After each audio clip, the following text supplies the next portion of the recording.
Thank you, Mr. Chair, and good committee members. As part of prior to the presentation of the bill, we had talked about having a presentation of the audit that was a result of the House Bill 528 that was passed unanimously last session. So I think my entire presentation team is outside. There they are.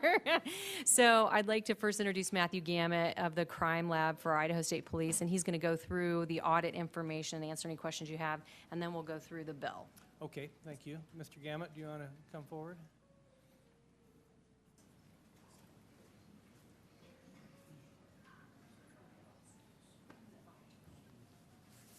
And if you could identify yourself again for the record.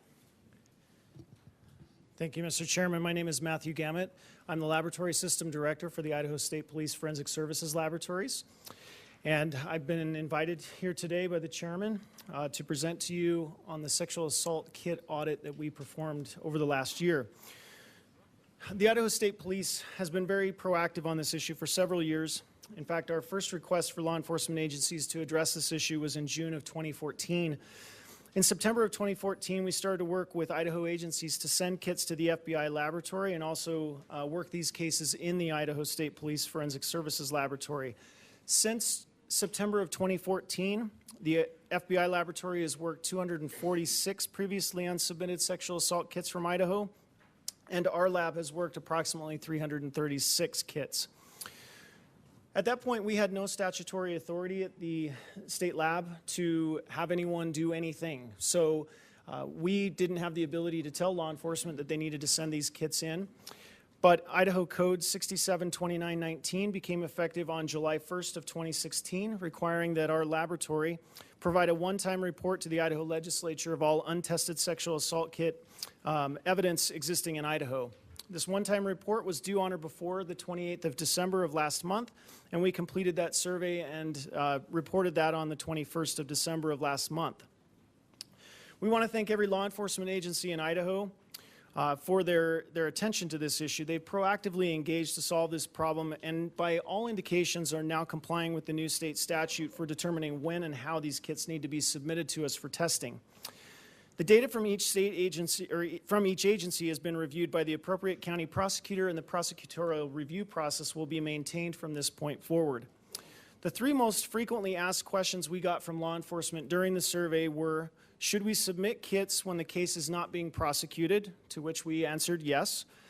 If nobody is arguing who the parties are or who the suspect is on the case, should we still submit the kit? Again, our answer was yes. If the victim said they were no longer wanting to pursue the case, does the kit need to be submitted? And again, our answer was yes. So that was a little bit of a cultural change over the last year in Idaho related to this issue. Law enforcement has been well educated on the new law and the three reasons why a kit would not be submitted to the state lab, which are in the statute. Prosecutors and law enforcement are now critically evaluating each new and old kit that exists according to the new statutory criteria. So I'd like to take a minute and discuss the data from the survey, and you have that in front of you. So I'll draw your attention to the totals for all data.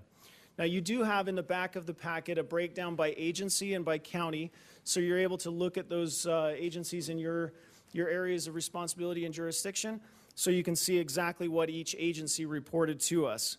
There were 116 law enforcement agencies in Idaho that reported data. There was one agency that did not have any law enforcement officers at the time of the survey, and so they did not report data, but as soon as they have officers again, then we will get their data to report. The total number of kits, 2,538 total kits on law enforcement shelves. Now that's a time capture, one point in time. So realize that there were kits that were probably destroyed before that point, and there may have been kits that have been destroyed since that point, and I believe that's what the bill that's coming up after my address will be to talk about. Total number of tested kits is 1,422, and you can kind of see the breakdown there. So there's 1,203 that have been completed and 219 at the time of the survey that were in process. That equals that 1,422 number. Total of untested would be 1,116. And of those, you can see the breakdown below. So 47 of those were anonymous or unreported. These are cases where the victim chooses to remain anonymous and not report the sexual assault to law enforcement. 191 of them, there was no crime committed, is what the law enforcement agency determined.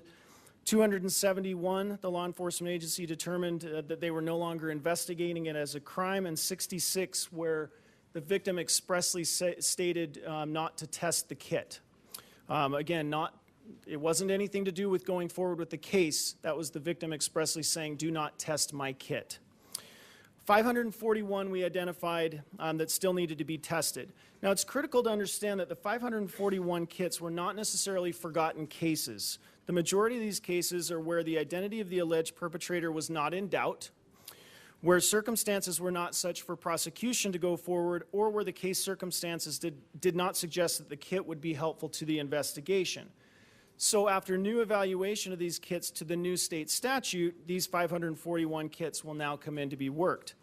ISP is also required to report how many sexual assault kits are currently in the laboratory that have been in the laboratory for more than 90 days. And as of today, that number is 33 kits. So we've been working with 8 law enforcement agencies in Idaho that have the largest number of unsubmitted kits from the survey, and we're trying to get assistance from the FBI laboratory. We anticipate that over the next year, the FBI laboratory will work 240 of those 541 kits, and we've already begun work at the state lab to bring the additional 301 kits in over the next year until this project is completed. We will do everything we can do possible to address these additional kits while not negatively impacting the other DNA cases that need to be submitted for current court cases.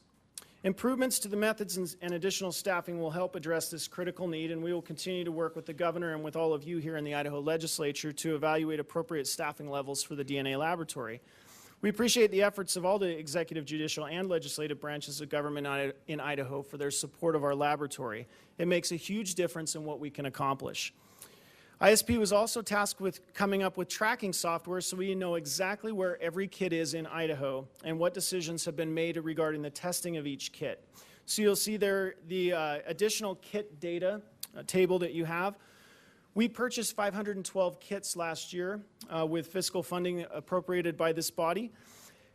We distributed 271 of those kits to hospitals and clinics.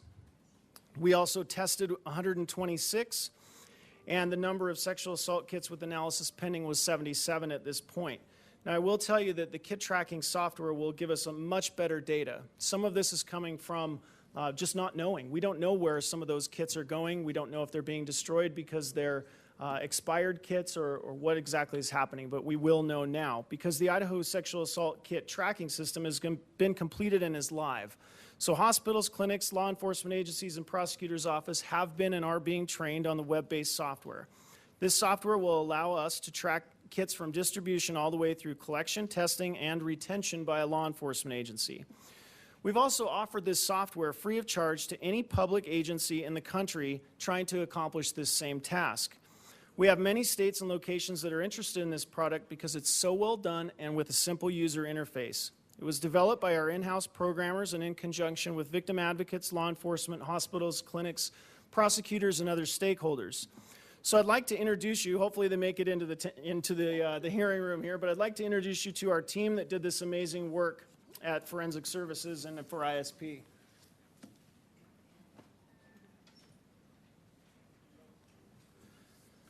So coming into the room in the back, we have with us, maybe you could just give them a wave as you come in.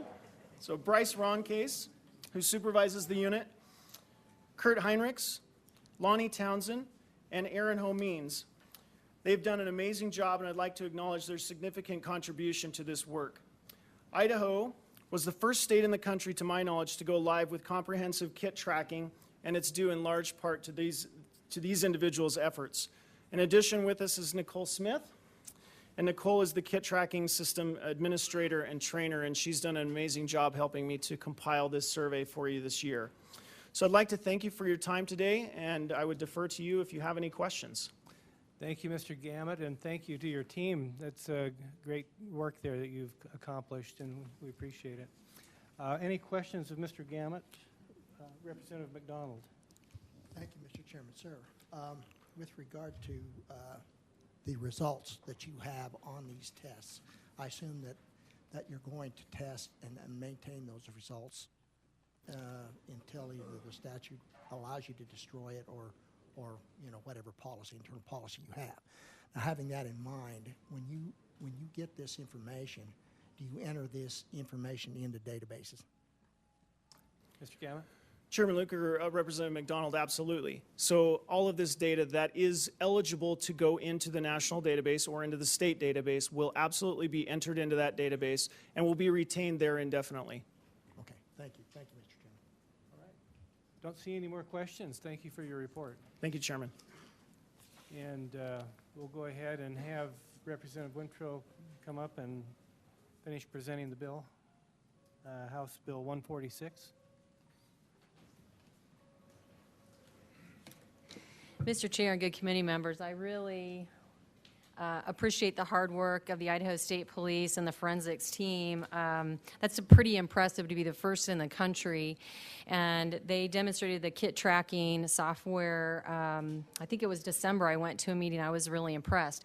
This is a great way to increase accountability and transparency, and also takes some burden off of law enforcement, because now when somebody is victimized and that kit is collected, they're given a number and they can track it through the system.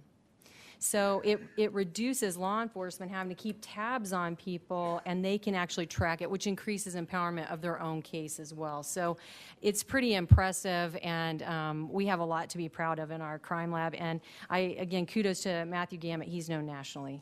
So thank him very much. So last year, as you recall, we did pass legislation unanimously to create this process by which to get a backlog of kits off shelves and increase accountability and transparency in this crime. So I'm back again now because when I actually went to the Senate last year, a senator asked me, quite frankly, now that you're doing the processing, how long are you going to preserve the evidence? And I didn't have a very good answer. I said, well, every law enforcement agency has their own protocols and policies. And he pressed me on it hard. So I gathered a group of people together after that and started discussions about what we should do. Idaho's only a handful of states in the country that do not have any evidence preservation laws on the books. I'm not going to tackle all evidence. I'm only tackling it in this crime. So there might be other legislation coming forward. It might be from me. It might be from some other folks. So be ready. So with any legislation, we ask, what's the problem to be solved and what's the solution? So without consistent standards for processing and preserving sexual assault forensic evidence, perpetrators are less likely to be held accountable. Victims who've suffered a trauma are more likely to be re-traumatized by a system they feel may have forgotten them. And law enforcement may continue to be frustrated with what timeline should we utilize. And thus we're all over the board. Sexual assault is one of the most underreported crimes in our country. Thus, I do think, and many of us, I think, believe that it is important to create the most transparent and accessible systems to increase reporting and accountability. We passed that legislation last year, and since then, there was a study that was released in September 2016 in Ohio, my home state, the heart of it all, Cuyahoga County, and they found in their study that the most important finding is that the number of unidentified serial rapists, those that perpetrate repeatedly, was far more common than they previously realized. And as a part of their sexual assault task force, they tested 5,000 kits that were untested. They completed 2,300 follow-up investigations and indicted 527 people. Of the 236 defendants whose cases reached a final disposition, so 236, and not had been dismissed, 219 or 93% had been convicted.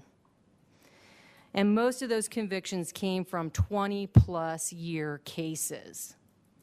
So a pretty important research study to really verify and prove the importance of the processing as well as evidence retention. So as I noted, I gathered a group of stakeholders together. That included prosecutors, detectives, police chiefs, sheriff, victims compensation, victims advocates, crime lab. There were 13 total. We reviewed best practices from other states, work products from the National Crime Victims Organizations, the Violence Against Women Act, and perspectives from a variety of stakeholder groups. So we made great efforts to ensure that we were getting a diverse perspectives. So the committee worked to create consistent standards for preserving the evidence so it wasn't inadvertently destroyed, as we heard Mr. Gamete talk about. Preserving evidence lends itself to increased victim trust, positive outcomes in prosecution, perpetrator accountability, and exoneration if truly innocent. So again, a good reason to process and collect and preserve evidence. So we believe consistent policies like these send very positive messages to victims who are already reluctant to report, and it demonstrates we are taking cases seriously, especially in this crime, as we know we've been dealing with the national backlog and what that does as far as victims' likelihood to report. So let's briefly go through the bill, and then I'm going to allow you to hear from a victim's advocate and then from Chief of Police from Twin Falls, which I think somebody is here from Twin Falls maybe, or nearby there. So on page 1, we'll see testing and retention of sexual assault evidence, and sections 2A and B. This deals with the desire that no one should be refused to have a forensics exam. Currently, basically what happens is when somebody does get a forensic exam, typically insurance is billed first, and if that insurance somebody doesn't have that, whatever, we have a victim's crime program. So we want to just ensure no one will be refused. You see that we changed the language of healthcare facility to entity. The reason for that is because places like FACES or the Nampa Family Justice Center are not necessarily healthcare facilities, but they're different kinds of entities that work with police forces. And basically those centers are not typically, or I guess by the letter of the law, a healthcare facility, but they do collect evidence, they work with police and so forth. They have sexual assault nurse examiners there. And then on page 2, line 28 is where we begin to go through the basically time standards for preserving the evidence. For a death penalty case, obviously we would not want to destroy any evidence until the sentence is carried out, because of the opportunity for the defense to exonerate. So we'll preserve that. Felony cases, 55 years, which include anonymous cases. Again, we don't have a statute of limitations for rape in our state, and so the committee felt strongly that 55 years was a good year, mostly because of what other states are doing. Actually, the committee had a higher standard, and I suggested we go a little bit lower and stay within the other states, what they're doing. But I have to say I was excited by that. And I'm going to have a victim's advocate talk a little bit more about that, as well as the chief. And then for those cases that were determined not a crime, 10 years. And again, those time periods have a reason. I'm going to let some other folks talk about that.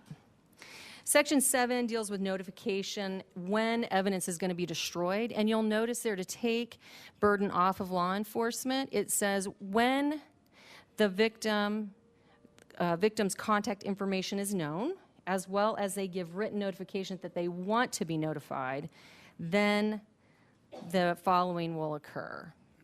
The other nice thing with the kit tracking, the victim can track that evidence, but when it's going to be destroyed, if I, in writing, request to be notified, and if law enforcement has my current contact information, they will notify.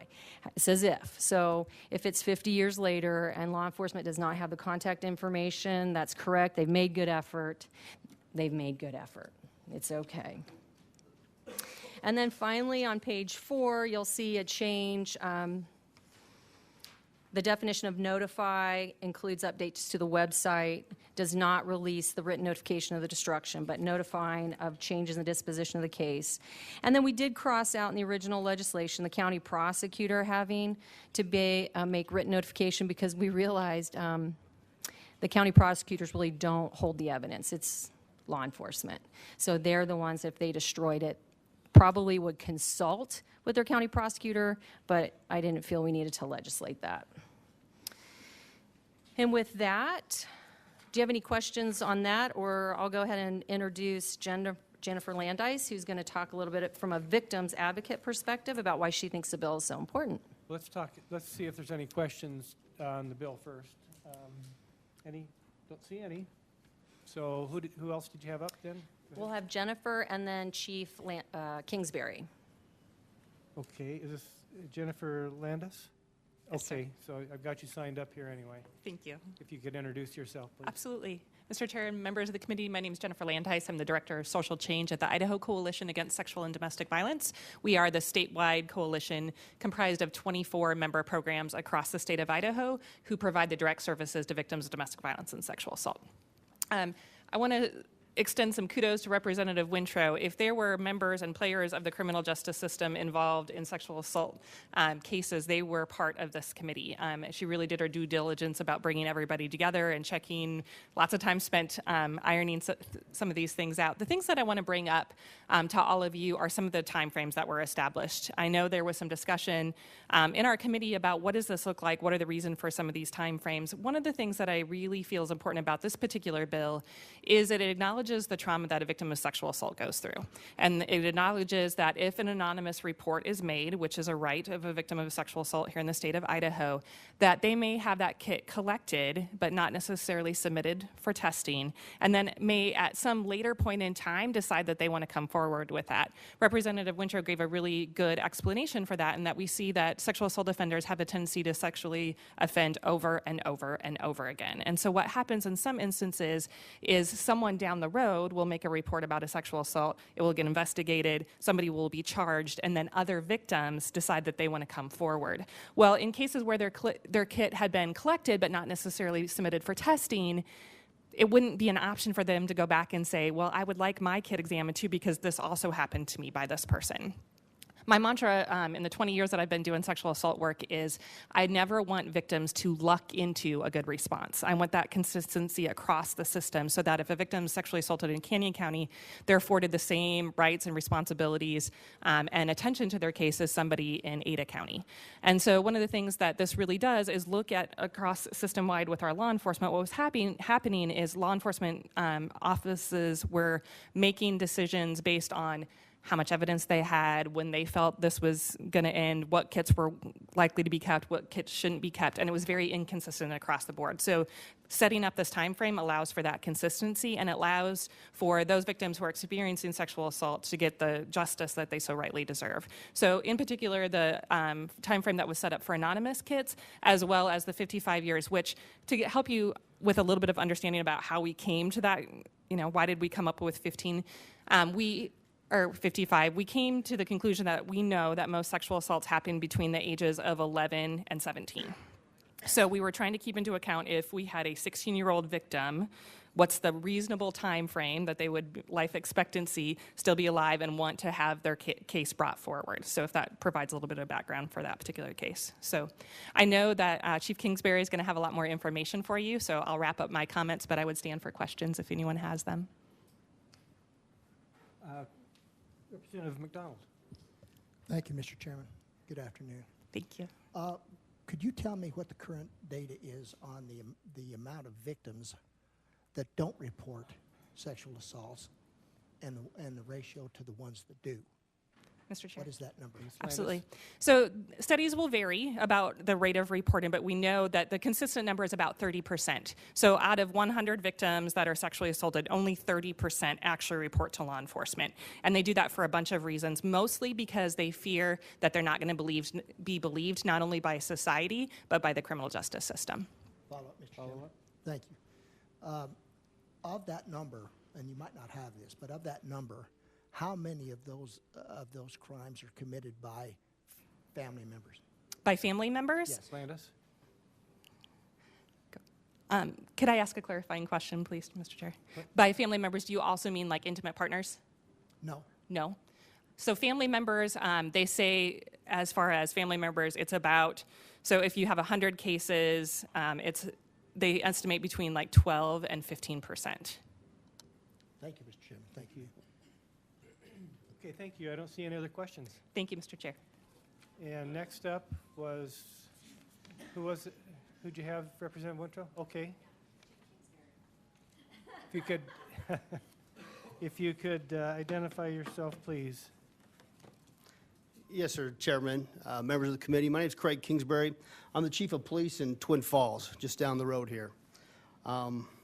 thank you for allowing me to come and speak to you today. A lot of what I'm going to speak about gets to the time frame. But first, I want to thank our legislators for putting the law into effect last year that you did. The work of Representative Wintrow last year really helped those of us in law enforcement throughout the state to just have some good guidelines, because we found, and you'll see in this audit, that different agencies were doing things very differently. And now we have some good consistent guidelines, and this amendment that we're asking for currently will, I think, help to solidify that. One of the questions that the Idaho Chiefs of Police Association, of which I'm the vice president, one of the questions that we had internally was in regards to the 55-year retention process. That does seem like it may be a long time, but this is the kit. So this is the size, right? This is what we would be retaining. Now, there may be other evidence that goes with that. And once everything is tested by the Idaho State Police Laboratory and all the results come back, then it gets down to this. So we're not talking about very big pieces of evidence. Now, it is true there may be some evidence that goes along with that, such as clothing, bedding, or what have you in that particular case. But for the most part, when we're just talking about the kits themselves, the size of those are not, it's not something that should be troublesome to us chiefs and our fellow sheriffs in the state. Now, the other thing, when we talk about the evidence and the retention for 55 years, and you look at a felony case that comes forward, we've already heard some information today about serial rapists. And we do know that there is a percentage of people who perpetrate the crime of rape or sexual assault more than once, and thus become a serial rapist. One thing that I think we need to keep in mind is that many of our victims are younger victims. And so if we have a 55-year period to hold the evidence, they may only be in their 60s or so, and we may be able to tie a case back to their victimization and help get them justice. When we talk about other felony cases, or let's talk about anonymous sexual assault cases. We put anonymous sexual assault cases at a 10-year mark, and, or excuse me, it's 55-year period as well, because the same thing could happen. Somebody could come forward, a victim can say they want their kid to remain anonymous, they maybe don't want it tested, but they may change their mind down the road when they see a news report, or maybe they have been through counseling. So this gives those victims the opportunity to come forward down the road and continue with the prosecution if that evidence is there. If there's no crime committed, our committee determined that 10 years was a substantial amount of time to keep the kits. In other words, the investigation happens, police do the investigation, they talk with the prosecutor, there's determination that there just isn't enough evidence to prove a crime in this case, or maybe, in fact, there hasn't been a crime committed. That's the determination, but as time goes on, it's determined that a crime was committed. We don't want to just throw those kits away within the first few years, just in case some other information comes forward. And again, getting back to the possibility of a serial rapist, if you look at how many kits these agencies have, you see this audit, you have it in front of you, I know. Twin Falls Police Department, in that audit, we had 166 kits that we currently have in our possession. As of this morning, we have 6 new kits that have come in since October 1. So when you talk about, again, the duration and how much evidence is that, it's not going to be overwhelming for most agencies throughout this state to hold that evidence, again, when we're just talking about the box or actually after it's tested and it comes back in an envelope. I would close with this. As a police officer in this state for 27 years, and having spent a lot of my career working with the Nampa Police Department as a sexual assault investigator, detective, and a supervisor of the detective division, one thing that's important that we remember is we have to start by believing. We have to start by giving these victims the confidence that we as a system are going to be there for them. And I'm a father, I have daughters, and I even have a granddaughter, and I would not want to, as a father or grandfather, have some of my loved ones be victimized, and then we didn't have the evidence that came forward because it was destroyed too early. So I'll close on that and stand for any questions. Thank you. Any questions of Chief Kingsbury? Yes, Representative Amador. Thank you, Mr. Chairman. Thank you, Chief. You had mentioned when you send off the kits to the ISP that you get returned results in just a little envelope form. What happens with the actual kit? Does ISP retain that for the 55 years, or does that come back to the original jurisdiction, or just curious? Chief. Chairman, Representative, that's a great question. That kit will come back to the original jurisdiction. Follow-up? So that kit then will need to be retained as well as the results for that 55 years. Am I interpreting that correctly? Chief Kingsbury. Thank you, Chairman. Representative. Yes, the kit will need to be retained. And I think that Mr. Gamete can clarify that, because there's also the ability to retain them in what they refer to as dry samples. So he would probably be a better person to get into the actual evidence that's collected and how it's retained. All right, thank you. And did you have one more? No, that was it. Okay, we have two more signed up to testify then. We have, looks like I. Brudenell. Is that, I'm not sure if I butchered that name or not. Okay. Welcome to the committee. If you could state your name for us and then share what you have to Okay, say. Chairman and members of the committee, thank you. My name is Ingrid Brudenell, and I'm a former nursing professor from Boise State, and I would like to speak in support of this bill. I think it's very important, and I think that the evidence that we've had today about the necessity of doing this bill has reinforced my commitment as far as supporting victims of sexual assault, but also maintaining that evidence so that if they should come forward at a future time, that evidence will be there to support their care and also any possible convictions that might happen. So thank you very much for the consideration of this bill, and once again, I hope that you will have the full support of this committee for House Bill 146. Thank you. Thank And you. do we have any questions? I guess you passed. Thank you. Thank you. And then we have Sheriff Donahue, it looks like.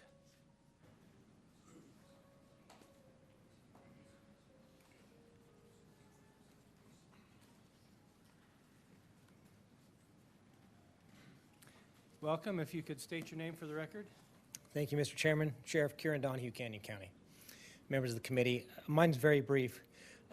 We are certainly not, I'm speaking for the Idaho Sheriff's Association. We've certainly been involved in this process, some more than others, certainly not opposed to it. The only concern that we had and my president asked me to step in today, seems he could not be here, and that is that 55-year mark. The only concern the sheriff's offices have is that this seems a little bit lengthy. We understand that that's built off somewhat of a national average. We understand that. But that would be the only consideration we would ask the committee to consider, and that's really all we have from our standpoint. Okay. Thank you. Any questions of Sheriff Donahue? Representative Daley. Thank you, Mr. Chairman. Sheriff, I guess my question, if there's a concern about the 55 years, do you have another figure, and how would you support that? Chairman Luker, Representative Daley, we believe that somewhere in that 20-year mark plus maybe 20 to 25 years is what we would recommend. We understand, and I certainly support Chief Kingsbury, very knowledgeable man in these issues as well. And I see where the committee went to try to get to those parameters. You've got a young offender, if you will, and we certainly appreciate the committee's parameters where we can make contact if we have the availability to do so, But we would look to maybe the 20-year mark, maybe 20 to 30 years, but even at that, just realize how long that is for these offices. I think small offices, there was an argument small offices would have a hard time. I think they have less of a hard time than even some of our larger agencies because of the sheer volume. And certainly, the Sheriff's Association does not want to be put into a place where we are opposed to this. We investigate these crimes every single day, and we're very sensitive to them. But that would be my comment to you, Representative Daley. Thank you. Representative McDonald. Thank you, Mr. Chairman. Sheriff, 55 years does does not impede this process or negatively affect this process in any way. Is that correct? Sheriff. Chairman Licker, Representative McDonald, could you be a little bit more specific? And maybe I'm not understanding your question. Sure. Yeah, Representative? Mr. Chairman, Sheriff, if you keep these for 55 years, just by mere fact that you're keeping it for 55 years, doesn't have a negative effect on the investigative or the evidentiary process. Is that correct? Sure. Mr. Chairman, Representative McDonald, that is correct. Okay, thank you. Yes. Any other questions? Okay, thank you, Sheriff. I don't see anything else. Thank you, Mr. Chairman. Okay, that's everybody that I have signed up to testify. I didn't hear any negative debate, so you're welcome to close, but other than the comment there on the years. I would just, Mr. Chair and good committee members, thank you for this opportunity, and I appreciate the sheriff coming out and everybody else who testified. Again, we base those timelines on some national standards, and God forbid we throw evidence away that could have led to the conviction of some serious crimes. So I think the cost of doing business really is important to keep in mind here, especially when we think about victims. I worked in a college campus. I worked with victims of sexual assault, and it's a tough process to come forward, and it's a tough process to go through.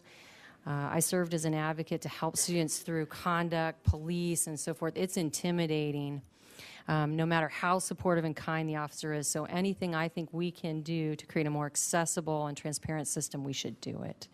So thank you so much for your consideration. Thank you, Representative. So we have House Bill 146 before the committee. Representative Nate? Mr. Chairman, would the good representative stand for another question? Would that be okay? Looks like she will. Absolutely. Thank you. Mr. Chairman, Representative Wintrow, I have a question that originates on page 4 of the bill. It looks like we are deleting section 11 about notification when there's planned destruction of the kit or a change in the case. The planned destruction is moved up and given 60 days notice. I get that. But as far as a change in the case, that is moved to the prior section, and the notification becomes something as simple as a change of data on a website rather than the active notification of the victim or the family or parent or guardian. What's the reasoning behind making it kind of a passive notification on a website versus actively notifying them? Representative Wintrow? Thank you, Mr. Chair, and thank you, Representative Nate, for the question. Let me be clear. So on page 2, at the bottom there on section 7, that deals with written notification of destruction of evidence. So if it's going to be destroyed and if law enforcement has the contact information, they will notify in writing. So that is active notification in the destruction of evidence that goes away. The other piece, when there's a change of the status in the case, is less serious than destroying all the evidence. And what that means is if there potentially is somebody else identified, the investigation is continuing, law enforcement is going to contact the victim anyway. The notification, what we put was to keep up to date on where the kit is at any given time. So the notification process is really about where the kit is in the process, and destruction of evidence is written active notification of the destruction to the victim or a deceased a parent or family of the deceased. Yes, thank you for that question. Okay, and Representative McDonald? For a motion, Mr. Chairman? Yes, motion's in order. Thank you. Mr. Chairman, I move that House Bill 146 be sent to the floor with a due pass recommendation. Okay, you've heard the motion to send House Bill 146 to the floor with a due pass recommendation. I missed Representative Malik. Did you have something? Oh, okay. Anything further on your motion? Do you wish to speak to the motion? Well, yeah, there is. I think they've done their homework on this, and I think they've done excuse me, some forward planning with regard to the evidentiary process. And I think that they've vetted it through the right people, and I think it's just a good, solid bill, Mr. Chairman. Okay. Any other discussion on the motion? All those in favor say aye. Aye. Any opposed? We don't hear any, so House Bill 146 will be sent to the floor with a due pass recommendation.